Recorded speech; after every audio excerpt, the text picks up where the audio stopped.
मैंने जो देखा वो भूल नहीं सकता। बात पुरानी है, मेरे बचपन की, जब बेर के पेड़ों पर चुड़ैल और पीपल पर भूत रहा करते थे।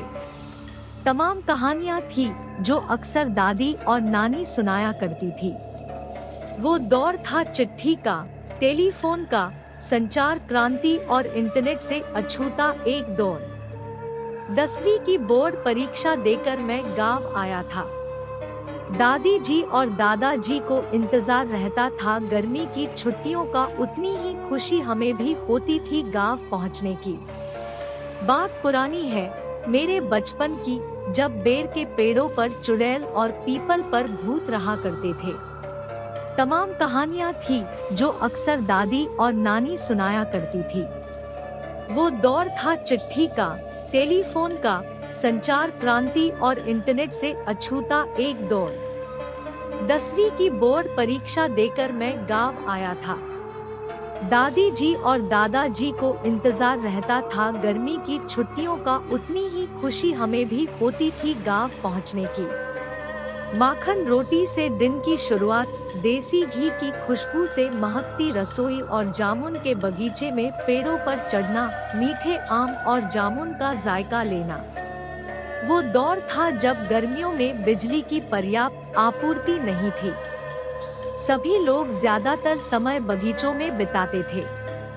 हमारी भी गांव में एक पूरी मित्र मंडली हुआ करती थी जो गांव पहुंचने के साथ ही साथ हो जाया करती थी।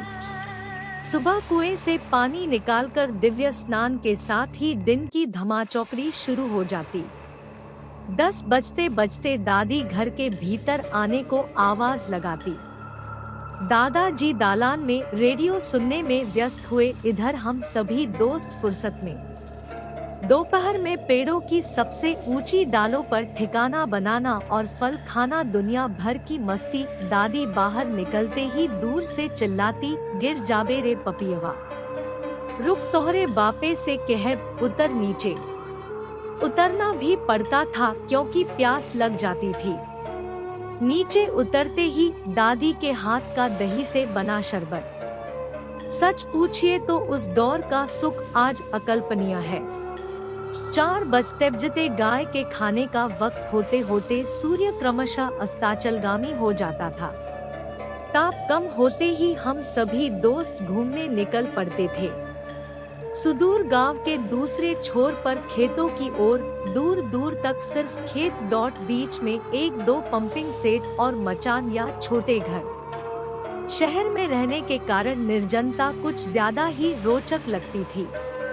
उस दिन भी कुछ ऐसा ही था, फर्क इतना सा था कि साथ मित्र मंडली नहीं थी। गांव में शादी थी तो सिनेमा आने वाला था, इसलिए सारे लड़के उधर चले गए थे। मेरे साथ सिर्फ मयंक था, वो भी बाहर ही रहता था। हम दोनों निकल पड़े, मस्ती में बढ़े जा रहे थे। सूर्य अस्त हो गया था, हवाओं में ठंडक बढ़ने लगी थी। दूर से सियारों की आवाज आने लगी थी।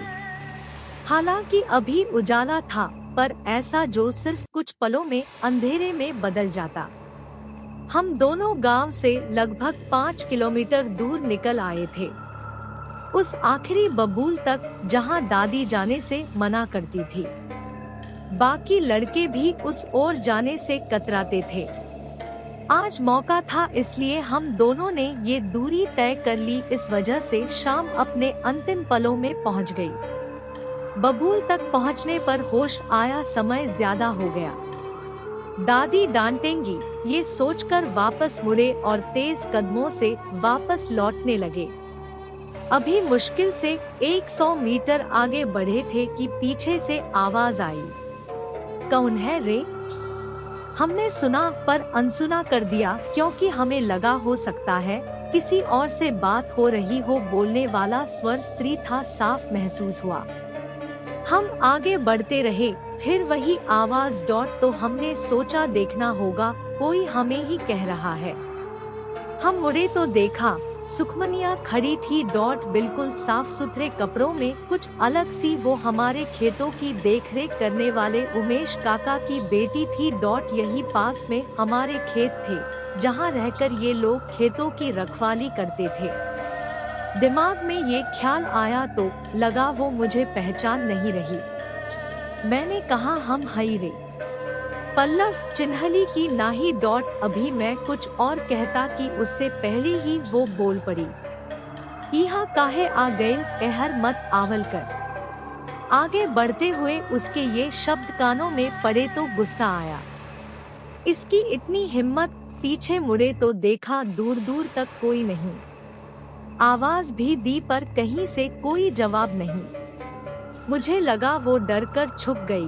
वैसे भी घर पहुंचने की जल्दबाजी थी तो तेज कदम से चलते हुए घर आए। घर आते ही दादाजी ने खूब डांटा। डांट से बचने के लिए दादी को आवाज दी, भूख लगी है। दादी बोली हाथ धो, खाना तैयार हो आओ। जल्दबाजी में हाथ धोकर मैं और मयंक सीधे दादी के पास पहुँचे। खाना खाया।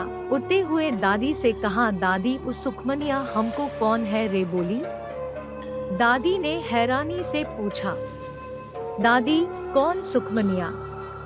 मैं, अरे उमेश काका का बिटिया। दादी उतमर्ग। तू कहाँ गयल रहल। दादी ने बात अधूरी रखकर सवाल किया। जवाब में मैंने बताया, बबूल वाले खेत की तरफ। लेकिन दादी वो हमसे ऐसे बात क्यों की। दादी सहमते हुए बोली, वो न होई रे तो के भ्रम हो गयल बा। मैं, नहीं दादी वही थी, हमारे सामने खड़ी थी।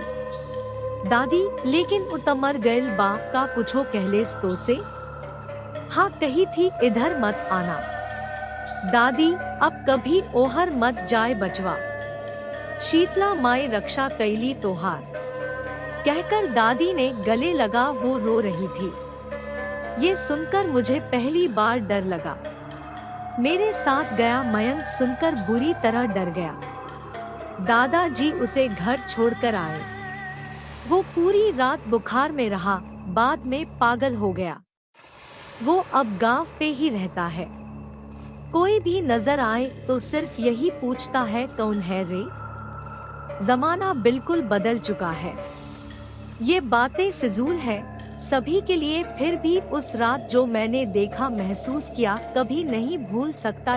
ये बातें अभी लिख रहा हूँ तो रोंगटे खड़े हैं। सुखमनी और मयंक दोनों के चेहरे नजर आ जाते हैं।